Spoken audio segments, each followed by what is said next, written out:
ট্যাংরা মাছের পেটটা ভালো করে পরিষ্কার করে ভালো করে ধুয়ে নুন হলুদ মাখিয়ে ম্যারিনেট করে রেখেছি। টমেটো বড়ি দিয়ে ঝোল করব, কাঁচা লঙ্কা কালো জিরে ফোড়ন দেব। মাছগুলো ভেজে নিচ্ছি। মাছগুলো একসাথেই ভেজে নিচ্ছি। খুব কড়া করে ভাজবো না আমি।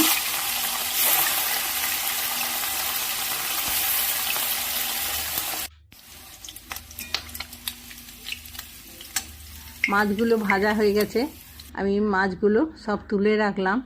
বেশিরভাগ ট্যাংরা মাছই দেখছি পেটগুলো ডিমে ভর্তি রয়েছে। আমি মশলা দেব জিরে বাটা।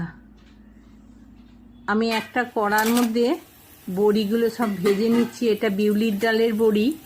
আমি বড়িগুলো ভেজে তুলে রাখবো।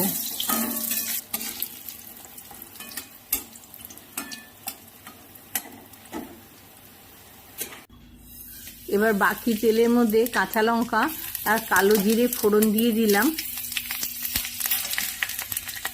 একটুখানি ভালো করে ভেজে নেব কাঁচা লঙ্কাটা। হয়ে গেছে ভাজা। এবার আমি টমেটো কুচিগুলো দিয়ে দিলাম। টমেটোগুলো একটু ভেজে নেব। টমেটোগুলো ভেজে নিলে কাঁচা গন্ধটা চলে যাবে আর খেতেও একটু ভালো হবে। টমেটোটা একটু ভালো করে আমি ভেজে নিচ্ছি। ভাজা হয়ে গেছে। আমি এবার হলুদ জিরে বাটা আর পরিমাণ মতন লবণ দিয়ে দিলাম। এটা একটুখানি হালকা করে তেলের মধ্যে নেড়ে আমি জল ঢেলে দেব। হয়ে গেছে, আমি জলটা দিয়ে দিলাম। এবার ঝোলটা ফুটতে থাকছে।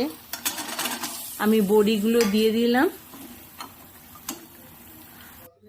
এবার মাছগুলো আমি দিয়ে দিচ্ছি। ভাজা ট্যাংরা মাছগুলো দিয়ে দিলাম। এবার ঝোলের মধ্যে ট্যাংরা মাছগুলো ফুটবে আর ট্যাংরা মাছটা সেদ্ধ হয়ে যাবে। হয়ে গেছে রান্না, আমি নামিয়ে নেব। এবার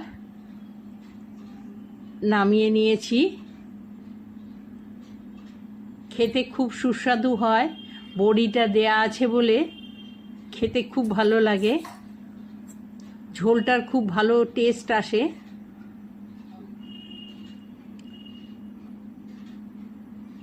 একদম হালকা রান্না।